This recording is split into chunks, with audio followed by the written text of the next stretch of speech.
Te damos la bienvenida a un nuevo audio de la hora silenciosa de Palabra de Vida, donde líderes alrededor del mundo compartirán con nosotros. El día de hoy escuchamos a Gustavo González, especialista en ministerios hispanos para el ministerio Dare to Share. Te saluda desde Puerto Rico y quería compartir con ustedes una breve reflexión sobre 1 Timoteo 3, 1 al 7, que dice de la siguiente manera: fiel es esta palabra, si alguien anhela el obispado, desea buena obra. Entonces es necesario que el obispo sea de conducta intachable, marido de una sola mujer, sobrio, prudente, decoroso, hospitalario, apto para enseñar, no dado al vino, no violento sino amable, no contencioso ni amante del dinero, que gobierne bien su casa, tenga a sus hijos en sujeción con toda dignidad. Porque si alguien no sabe gobernar su propia casa, ¿cómo cuidará de la iglesia de Dios? Que no sea recién convertido para que no se llene de orgullo y caiga en la condenación del diablo. Y también debe tener buen testimonio de los de afuera, para que no caiga en el reproche y la trampa del diablo.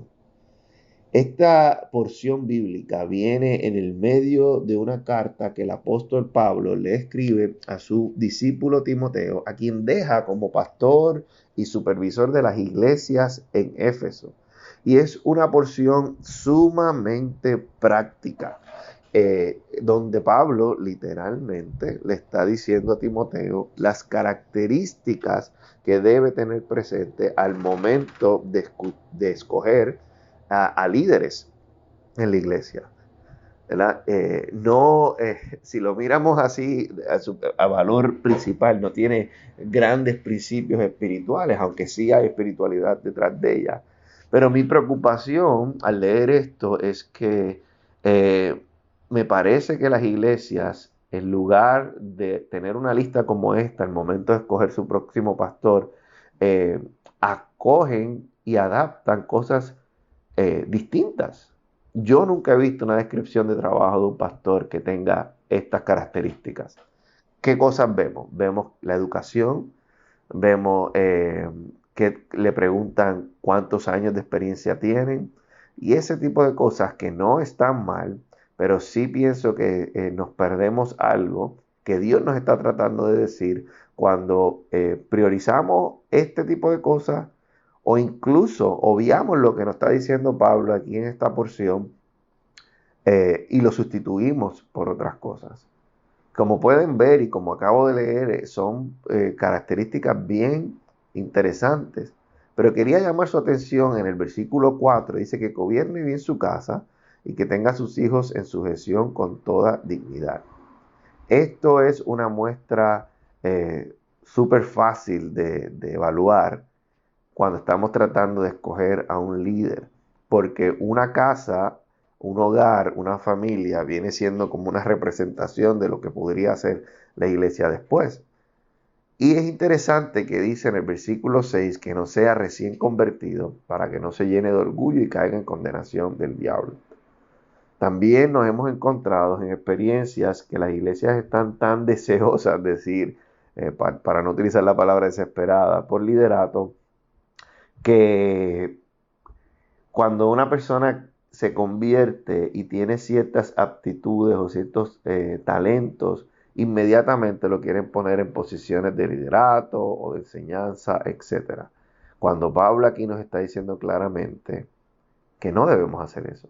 Ahora, recién convertido es una frase un poco subjetiva, ¿verdad? Cada uno debemos interpretar lo que eso quiere decir, pero que por lo menos podamos tener el tiempo suficiente, no para entrevistar a la persona necesariamente, sino para entrevistar a su esposa, para entrevistar a su familia más cercana, incluso a sus hijos.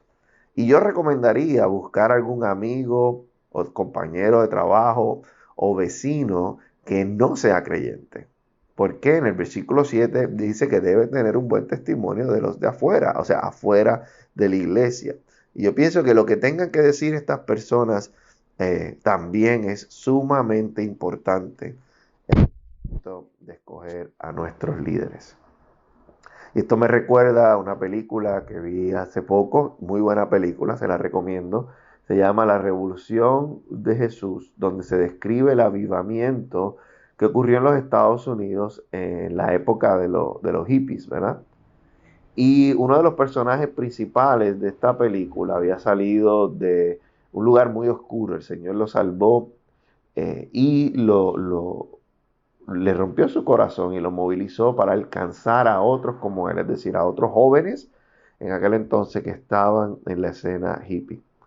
Pero mientras la película se desarrolla, vemos que ponerlo en el lugar de tanta iluminación, por decirlo así, no fue completamente beneficioso para él y estuvo luchando con su propio ego, ¿verdad? Como dice el versículo, el orgullo y no caer en condenación del diablo. Y después el Señor tuvo misericordia de él y él se reconcilió con su pastor y pudo continuar trabajando. Pero pudieran haberle obviado ese mal rato, por decirlo así, si hubiesen escuchado esta palabra. Así que mi pregunta para que ustedes reflexionen el día de hoy es, ¿estás tú siguiendo, tú y tu iglesia, ¿no? ¿Estás siguiendo pautas bíblicas al momento de escoger a su liderato? ¿O tienen pautas adaptadas y adoptadas del mundo? Si tienen una descripción de trabajo para pastores y otros líderes de la iglesia, búscala, léela y compárala con este pasaje. Y si es muy, muy distinta, te invito con mucho amor a que la revisen y la reescriban. Oremos. Padre, gracias por tu bondad, por tu misericordia. Señor, que siendo el creador del universo has decidido salvarnos. Y no solo eso, Señor, que nos has dejado instrucciones claras de cómo organizar y gobernar tu casa. Padre, yo te pido perdón por las veces en que nos hemos alejado de esto y hemos puesto otros términos y otras características por encima de lo que tú nos estás pidiendo. Ayúdanos, Señor, a movernos hacia adelante de manera que te honre todo el tiempo. En el nombre poderoso de Jesús. Amén. Hasta la próxima. Dios te bendiga. Gracias por escucharnos. Recuerda que este audio no reemplaza tu tiempo a solas con Dios. Te animamos a que escribas tus aplicaciones personales. Hasta mañana.